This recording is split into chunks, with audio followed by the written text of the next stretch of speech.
సరుకో madam సరుకో సరుకో సరే పోవాలి చూసుకుని పోవాలి.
మేము ఈరోజు గెలిచిన తర్వాత తిరుపతికి వస్తామని అనుకున్నాము. అట్లనే కాకుండా తిరుపతికి ప్రతి సంవత్సరం వెళ్తే మంచిదని కూడా అనుకుంటున్నాము.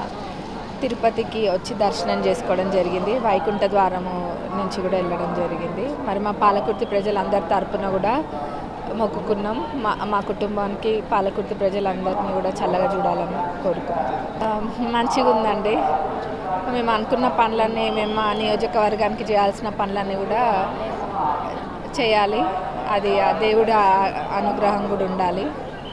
తప్పకుండా చేస్తాం.